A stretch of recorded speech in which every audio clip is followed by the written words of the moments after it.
I'm Emma. The baby's been fed and she's happy playing in her playpen. So now...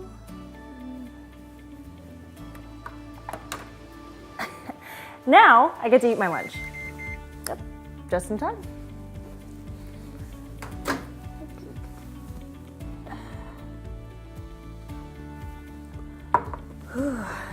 Tomato bisque, my favorite.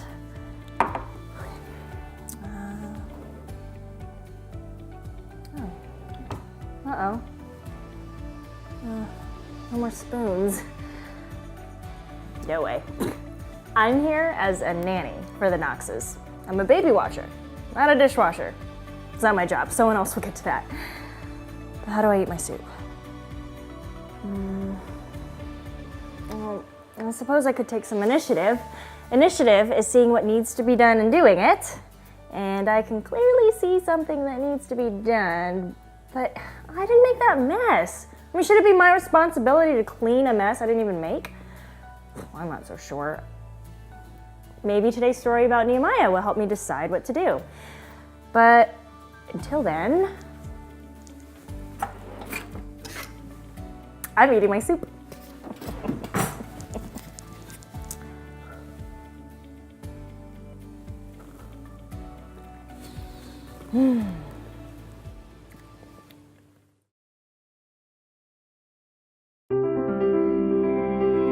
The Bible isn't just a book of random stories.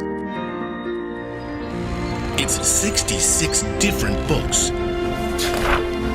that come together to tell one story. An incredible one. About God's love for us. And now for an amazing story. Inspired by the book of Nehemiah. Chapter 2. Nehemiah tugged his cloak more tightly about him as the group of horsemen plodded across the rough ground. It seemed as though they had been traveling for years, instead of months, on the long journey from Babylon to Jerusalem. Home, sweet home. Though Jerusalem was home to Nehemiah's family, he'd actually never been there before. The Israelites had been taken captive about 140 years before. Though some were allowed to return home and rebuild the temple, Nehemiah knew that his hometown was in rough shape. He had even gained permission from King Artaxerxes to travel to Jerusalem and rebuild the walls. And at last, he was nearing the home he'd never seen. There it is. In the distance, they could see rough piles of rock and stone. One of the men traveling with Nehemiah raised an eyebrow. We'll call him Jake. You call that a city? Just needs a little work. Night was falling as they finally reached the broken gates. It was too late to examine the damage to the city walls. Better to check everything out in daylight anyway. No, my friend. I don't want our people here to see what I'm planning until I discover how bad the wall really is. Oh, I see what you're doing. What am I doing? You're giving yourself a chance to back out of this whole wall building gig. No, I'm not. Then why the hush-hush? I don't want people telling me it can't be done. Jake looked up at the charred beams and scattered stones that had once been a broad, high city gate.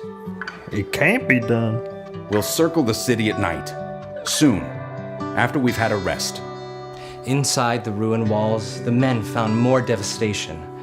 While the rebuilt temple stood high on the ridge, streets and houses were in shambles.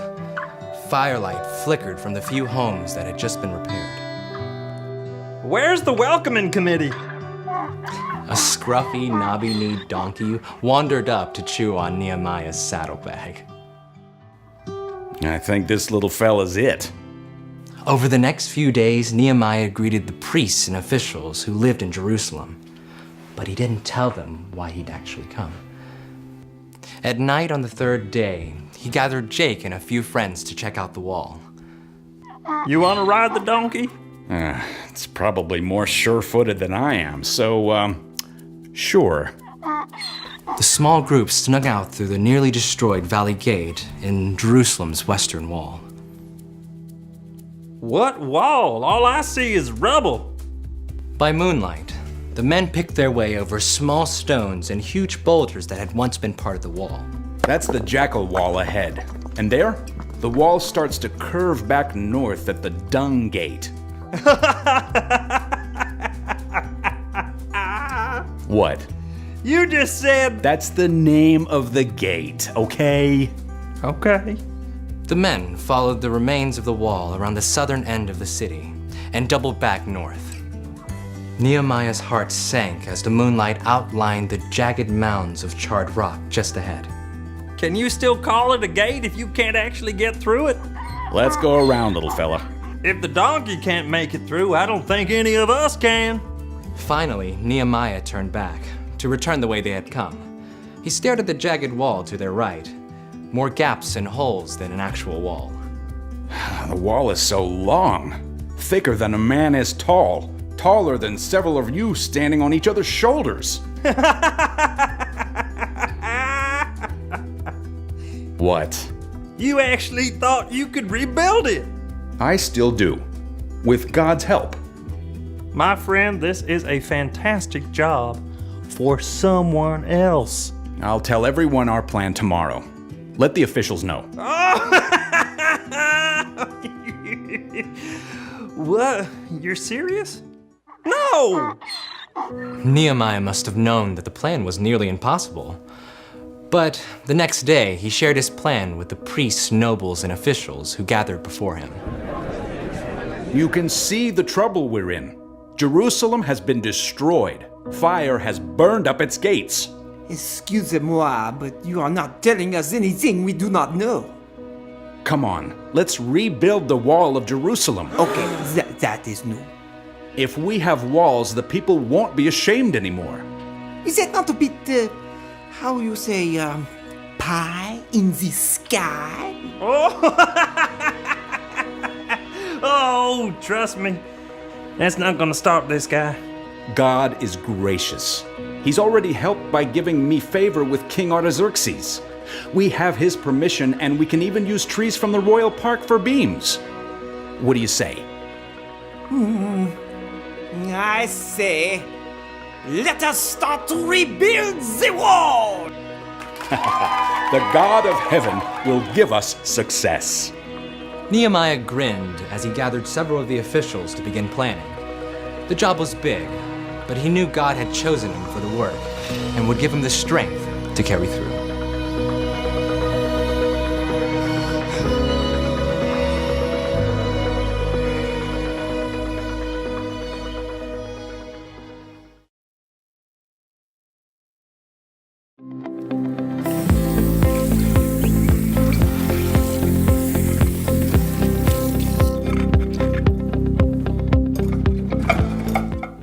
Nehemiah's job was?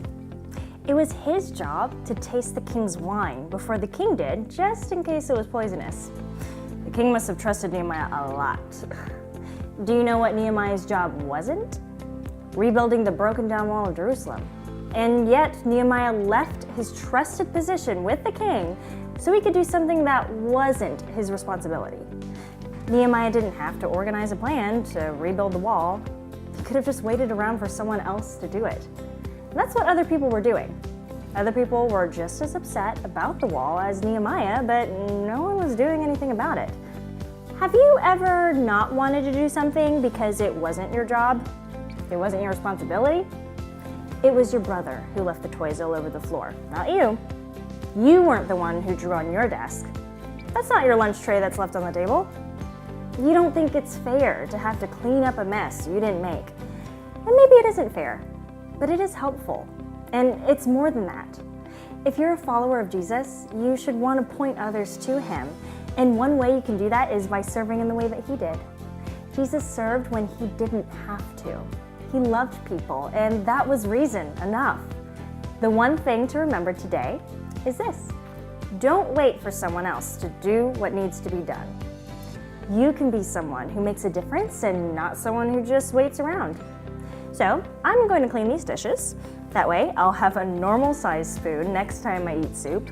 Plus it'll give the Knoxes one less thing to clean when they get home. Squeaky clean.